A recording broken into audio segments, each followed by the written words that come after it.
భారతీయ న్యాయ సంహిత, భారతీయ నాగరిక సురక్షా సంహిత, భారతీయ సాక్ష్య అధినియమం జూలై 1 నుంచి అమల్లోకి రానున్నాయి. ఈ చట్టాల అమలు తర్వాత ఎఫ్ఐఆర్ దాఖలు నుంచి కోర్టు తీర్పు వరకు న్యాయ ప్రక్రియ అంతా ఆన్లైన్లోనే జరగనుంది.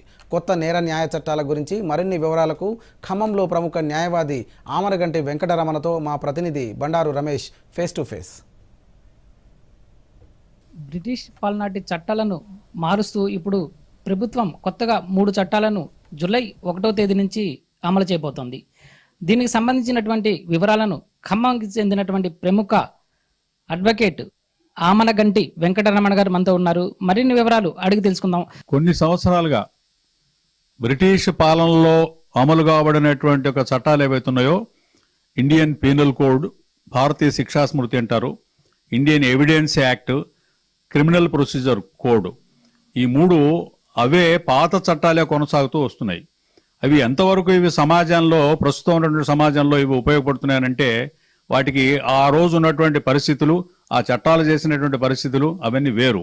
సో భారతీయ ప్రస్తుత పరిస్థితులకు అనుగుణంగా ఈరోజు సత్వర న్యాయం అందించడం కోసం ప్రజలకు న్యాయమే పరిధిగా ఆలోచిస్తూ ఈ చట్టాలని తీసుకురావడం జరిగింది మొన్న పార్లమెంట్లో.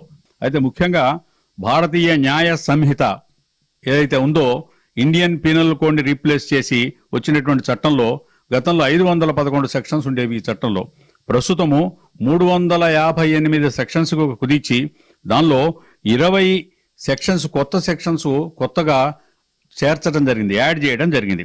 23 ఏవైతుందో నేరాలకి మ్యాండేటరీ మినిమం పనిష్మెంట్ని, అంటే ఒక మ్యాండేటరీగా ఖచ్చితంగా ఇంత పనిష్మెంట్ ఉండాలని చెప్పేసి 23 నేరాలకి నిర్ధారణ చేయడం జరిగింది. ఇంకోటి భారతీయ నాగరిక సురక్ష ఏదైతుందో ఇది క్రిమినల్ ప్రొసీజర్ కోడ్ని రీప్లేస్ చేసినటువంటిది. దీనిలో ప్రధానంగా అరెస్టు, బెయిల్, ఇన్వెస్టిగేషను, ట్రయలు ఇవి కీ చేంజెస్గా ఈ చట్టం రూపొందింపబడింది. ఇక మూడోది భారతీయ సాక్ష్య అధినియం, దీన్ని ఇండియన్ ఎవిడెన్స్ యాక్ట్ అంటారు. ఇది క్రిమినల్ లాస్కి వర్తిస్తుంది, సివిల్ లాస్కి వర్తిస్తుంది. ఇది సత్వర న్యాయం అందజేయటం కోసం న్యాయమే పరమావధిగా, అంటే శిక్ష కంటే కూడా న్యాయానికే టాప్ ప్రయారిటీ ఇస్తూ ఎవరికి ఇంజస్టిస్ జరగకూడదు, ఎవరికి కూడా అట్లనే నేరస్తుడు ఉన్నాడో నేరస్తుడు కూడా శిక్ష నుంచి తప్పించుకోకూడదు అనేటువంటి ఒక ఉద్దేశంతో ఈ చట్టాలు తీసుకురావడం జరిగింది. ఈ చట్టాలు మనకు భారతీయులకి చాలా చక్కగా ఉపయోగపడతాయి. గత 37 సంవత్సరాలుగా పేదలకు కానీ ఇట్లాంటి ఎవరు వచ్చినా కూడా న్యాయ సేవలు, ఉచిత న్యాయ సేవలు కానీ, అలాగే వాళ్ళకి కావాల్సినటువంటి సలహా